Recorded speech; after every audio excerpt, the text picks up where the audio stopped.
안녕하십니까, 박성호입니다. 5월 14일 박스뉴스 대담 프로그램입니다.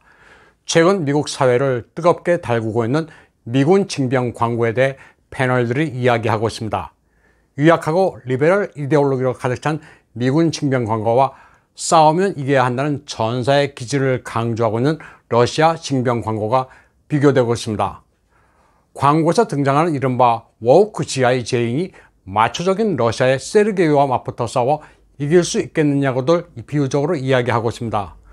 뒤에서 광고 영상을 자세히 소개해 드리겠습니다만, 러시아가 강한 병사를 내세우는 반면 미 CIA가 만든 광고의 미군은 동화 속 공주의 애니메이션 이미지입니다.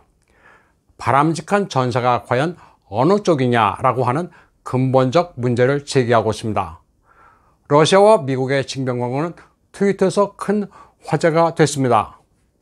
이대로라면 전쟁이 났을 때 운명은 뻔하다는 반응을 인용한 문장이 박스뉴스 인터넷판의 제목입니다. 네티즌들은 미 러군의 징병 광고를 보고 경악했습니다. 한 여성은 병적이고 수치스럽다. 예전에 군대는 이렇지 않았다. 긍지를 가질래야 가질 수가 없다. 이런 쓰레기 같은 영상물이 아니라 더 잘 표현돼야 했다고 아쉬움을 나타냈습니다. 그런가 하면 한 참전 용사는 10년 동안 군 복무를 했는데 도저히 봐줄 수가 없다고 말했습니다. 러시아는 적을 사살하고 목표물을 파괴하는 본연의 임무를 지닌 군을 양성하는 데 반해 미국은 아프간 부족에게 자잘한 침공과 비판적 인종 이론을 설명하는 군대에 초점을 맞추는 것 같다는 비판도 있었습니다. 그러면 러시아군과 미군의 징병 영상을 자세히 설명드리겠습니다. 러시아의 한 청년이 입대를 하기 위해 삭발을 하는 장면부터 영상은 시작됩니다. 사회에서 자유분방하게 지냈지만 이제부터는 국가를 수호하는 전사로 다시 새로운 인생이 시작된다는 메시지를 담았습니다. 근육질의 남성다움을 과시하는 러시아 공정부대의 전사는 아침 정시의 기상에 절도에 있는 전투기술을 연마합니다. 강렬한 눈빛이 살아있는 공정부대 전사는 언제 어디든 수송기로 낙하돼 적의 심장을 겨눈다는 스토리 라인입니다. Вооруженные силы Российской Федерации, 바로 이게 러시아 연방의 국방 역량이라는 문구로 끝납니다. 전투 민족이라 불리는 러시아의 상무 정신을 함축적으로 표현하고 있습니다. 반면 미군의 징병 광고는 독특하고 다양한 인생 여정을 가진 5명의 스토리를 담고 있습니다. The Calling, 국가의 부름이란 제목입니다. 5월 4일 발표된 비디오 가운데 가장 이슈가 되는 영상은 패트리엇 포대에 근무하는 에마 멀런 로드 상병의 스토리입니다. 에마는 캘리포니아 출신으로 레즈비언 어머니 2명 아래서 유년 시절을 보냈습니다. 다른 여자 아이들처럼 어렸을 때는 발레, 바이올린도 배웠지만 레즈비언 부모를 따라 LGBT 퍼레이드에도 참가했다고 자신을 소개합니다. LGBT 집회에 참여해 어린 시절부터 자유를 수호했다고 말합니다. 자신이 6살 때 레즈비언 어머니 한 명이 교통사고를 당해 다리가 마비됐다고 합니다.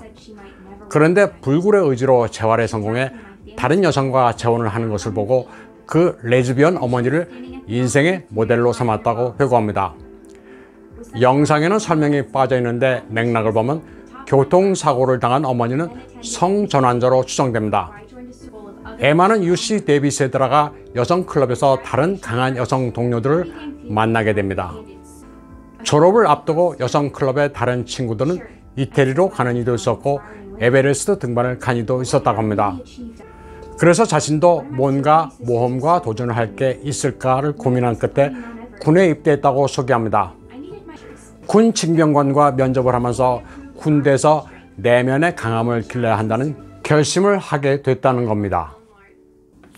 미국, 러시아의 징병 광고가 비교되면서 춘공의 호전성을 잘 보여주는 인민해방군 징병 광고도 꽤 화제가 되고 있습니다. 미국 내 여론은 들끓고 있습니다. 미국이 군대의 존재 이유를 망각한 것 아니냐는 겁니다. 군 조직은 다양한 재능의 인력이 모인 곳이고 그 임무도 다양하지만 첫 번째 존재 이유는 전쟁에서 적을 이기는 겁니다.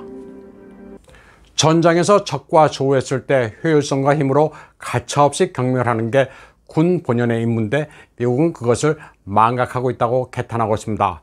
그리고 소위 깨시민의 woke 이데올로기가 군 징병 영상에까지 침투했다고 비판하고 있습니다. 많은 미국인들은 만약 자신들이 입장을 바꿔 러시아인이라면 미군의 징병 영상을 보고 비웃었을 거라면서 부끄럽다고 말하고 있습니다. 미군이 기술적으로 우위에 있다고 하지만 전쟁의 요체는 전장에서 방아쇠를 당길 때 당겨야 하는 군인의 정신이라는 겁니다. 과학기술이 아무리 발전했어도 전쟁에서 이기는 것이 목표가 아니라는 말도 안 되는 메인스트림 이데올로기를 전파하는 게 목표라면 그 군대는 존재 이유가 없다고 많은 미국민들이 개탄하고 있습니다. 미 정치권에서 미군 징병 광고에 대해 가장 비판적인 이유는 텍사스주의 테드 크루즈입니다. 그는 광고를 두고 woke, emasculated, 깨시민적 이데올로기로 번복이 되어 있고 남성성이 거세당했다면서 이는 바람직하지 않다고 말했습니다. 이에 대해 미국의 좌파들은 테드 크루즈를 강하게 비난하고 있습니다. 푸시업, 삭발, 공수 낙하를 하는 지나치게 남성성을 과시하는 러시아군의 총구가 갓 입대한 미 여군을 조준하고 있는데 무슨 소리를 하느냐는 식입니다.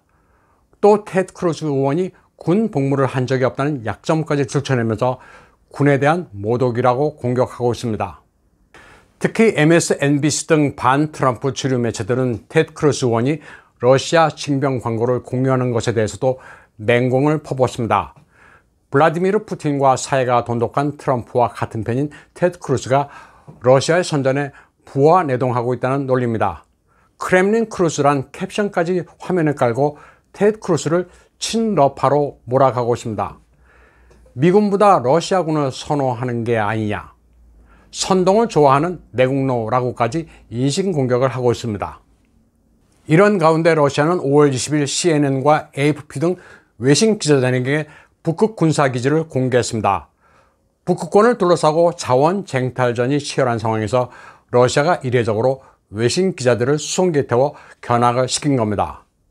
겨울에 영하 43도까지 떨어지는 북극권의 프란츠 조십 랜드 군도에 있는 나그로스코의 공군기지입니다. 북극곰의 서식처로 활주로 하나 정도만 있었을 뿐 거의 버려졌던 이곳에 러시아는 쉔록, 토끼풀 같은 형상의 아크틱 트레포일이란 거대 시설물을 건설했습니다. 스발바르 섬과 가까운 요충지로 핵폭격기가 발진하고 베스천 대함미사일이 배치됐습니다. 북극권의 얼음이 녹으면서 새로 열리고 있는 북평양 항로와 막대한 자원을 두고 강대국들의 힘 겨루기가 새롭게 펼쳐지고 있는 현장입니다.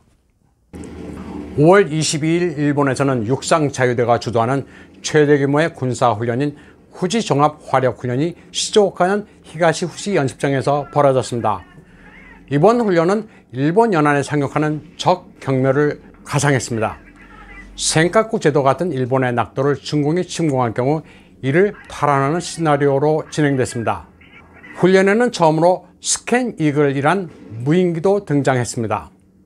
연습 규모는 자유관 3,100명에 45대의 전차, 장갑차가 동원됐습니다.